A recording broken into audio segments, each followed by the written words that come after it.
Hi everyone, I'm Lorraine Driscoll, and this is another episode of Building Better Brains, where each week I talk about the root causes of why your child might be struggling with learning, reading, and behavior, and what are some solutions that reach way beyond the limitations of IEPs, medication, and endless tutoring. One thing that I talk quite a bit about in my articles, my videos, and so forth are movement therapies. I often call it brain integration therapy. There are so many terms that what I do falls under because there's been so many kind of branches. So some of the terms are educational kinesiology, brain balance. I mentioned movement therapy, primitive reflex integration, and so many others. So today what I want to talk about is I'm going to call it brain integration therapy because that's what I often refer to it as. So today I want to talk about what it is, how it can help, and so forth, so that parents can have a better understanding of what this is. And I find it really incredible how I didn't know anything about this, and I have a master's of science in teaching. Like, I didn't learn about this in any of my teacher training.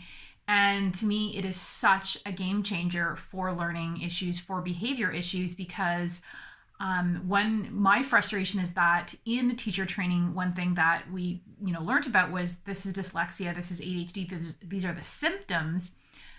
But I never learned about, any teacher I talked to never learned about what is actually going on in the dyslexic brain, what is actually going on in the ADHD brain, what is going on in terms of glitches or why that happened and how can we prevent it, as well as what can we do to help strengthen or improve those glitches or weak connections and so forth. So briefly, just to give you an example, we've all heard, and there's a whole myth with dyslexia, which I've talked about in previous videos, but we've heard how dyslexia, there's letter reversals, which that's a whole other thing I'll talk about another time once again. But the big thing with dyslexia too is that these people don't hear the phonemes correctly, right? So the smallest sound units of language doesn't get processed accurately in the brain. It's often very much connected to auditory processing. I didn't learn about any of that in teacher training. I also didn't learn in teacher training that the dyslexics read from the right side of the brain typically, as do most people with reading disorders, and that the language center is on the left side, and that is where fluent readers read from. And so instead of just saying, here's some accommodations for the rest of your life, what are some therapies that we can do, some interventions that actually change the brain and strengthen those connections and shift reading activity to the left side of the brain? And the same is true for so many other disorders in terms of weak connections and brain disorganization, parts of the brain doing a job that they're really not designed to do because another part of the brain has kind of, I don't want to say checked out, but has kind of taken the back seat. And so in a nutshell, brain integration therapy or educational kinesiology is the science of how muscles and the body moves and how that can change, improve, or even strengthen, but improve cognition, mood, focus, learning ability, emotional regulation, and so forth. And it does this by strengthening those weak connections and improving the organization of the brain. So one of the things I want to talk about that I talked quite a bit about the last few weeks is the left and right brain hemisphere and how those two brain hemispheres need to be balanced. So I talked about that last week and the week before about the corpus callosum and how there has to be a really good transference of signals and communication occurring so that each side of the brain is doing the job that it's meant to be doing and that they're working together simultaneously, right? It's not like one does something and then the other does something at different times. Often they should be working well together. So my frustration sometimes is that lately or recent years, I've noticed in educational kinesiology, we're talking a lot about brain balance and the two hemispheres and so forth. And that's really important, but I'm hearing so much talk as if it's the end of the road, as if that's the answer. That is definitely a huge piece of the puzzle. But the brain doesn't just work in terms of we need to improve left and right brain communication. There is top to bottom organization as well as front to back.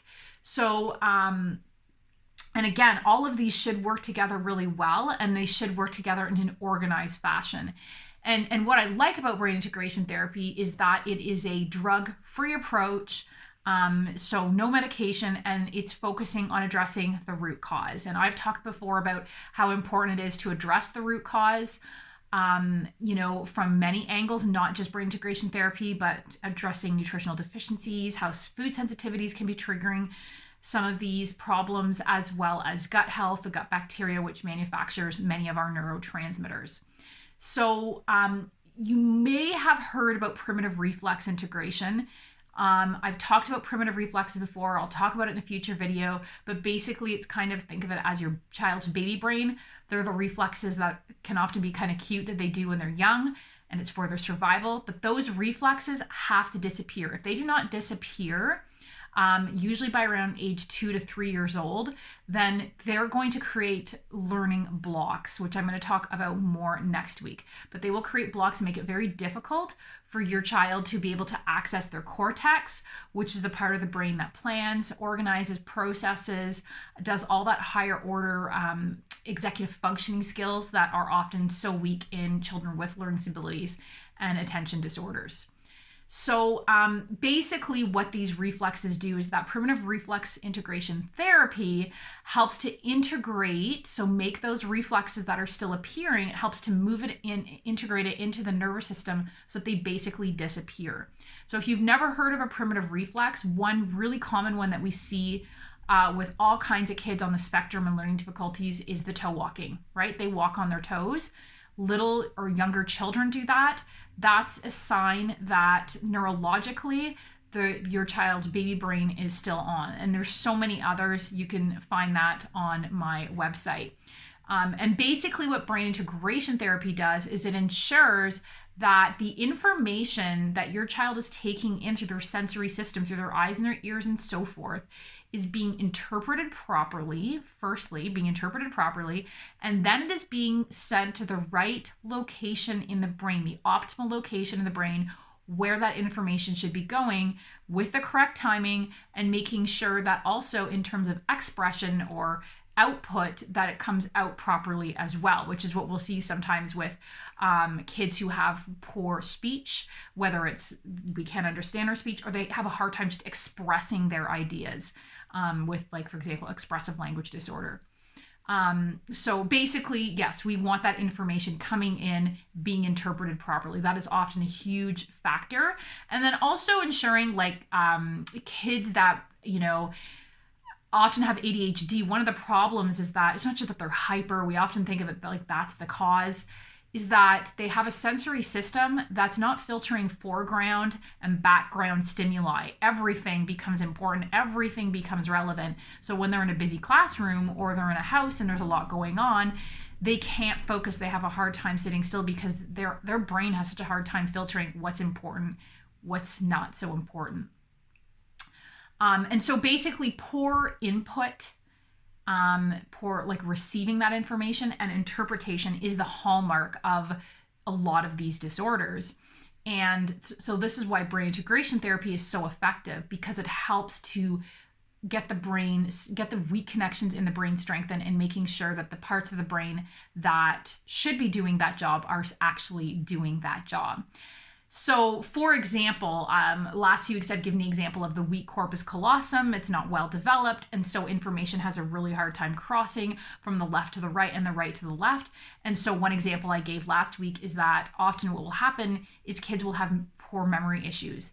And that's often because instead of the information being transferred to the right side of the brain where the long-term memory is, it gets stored in the short-term memory. And so you just wonder, why is it that I tell this kid over and over, to do this, or we've reviewed this a dozen times and it's just not sinking in like it did with my other children.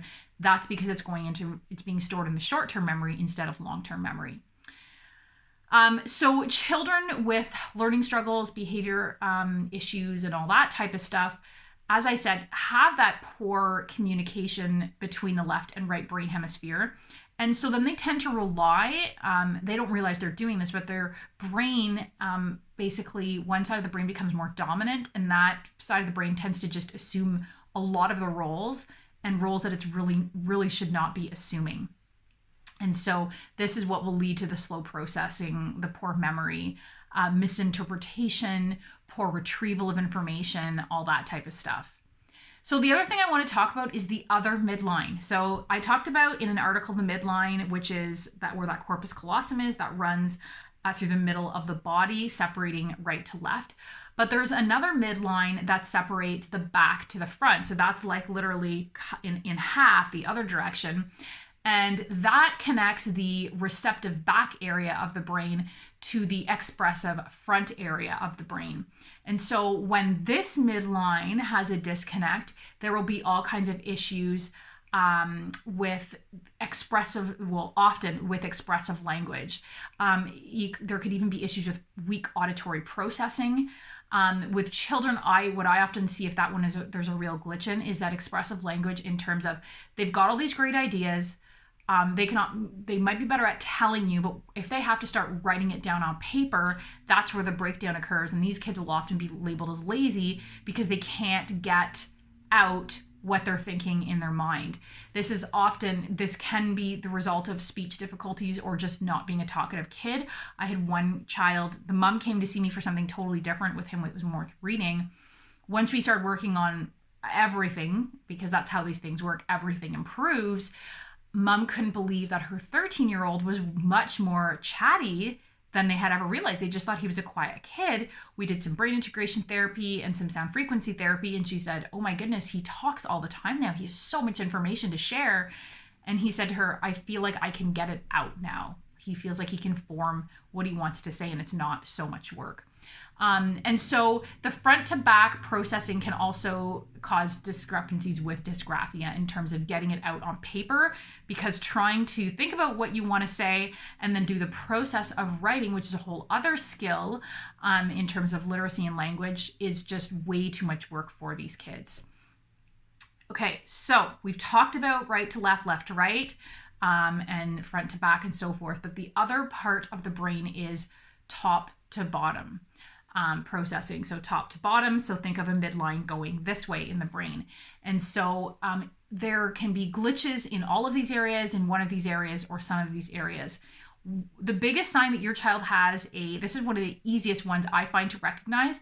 One of the easiest ways to recognize that your child has a top to bottom processing glitch or disorder or whatever you want to say is when they are printing, they start their letters from the bottom and they go up instead of doing their B from the top and then going like that, they're going to go like some weird thing like this or something like that, or they're doing their L bottom to top.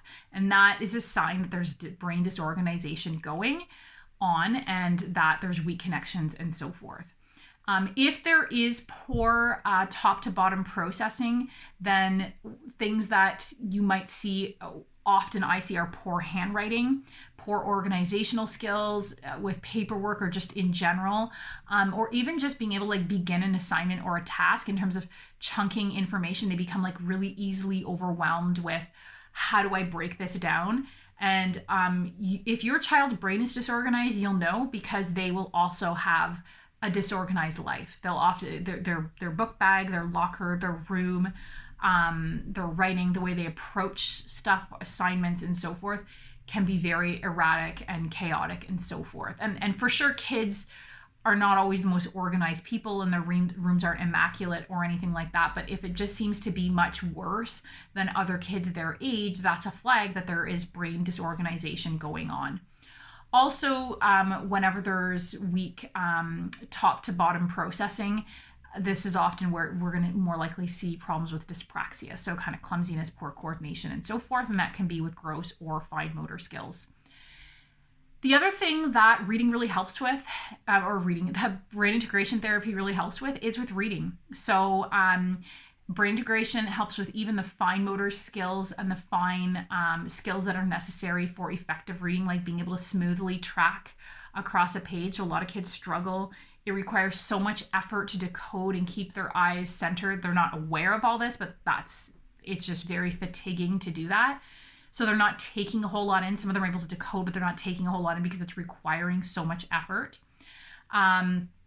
And so whenever we strengthen the areas of the brain and the body, believe it or not, that are required for effective reading, then the result is more fluent reading, period.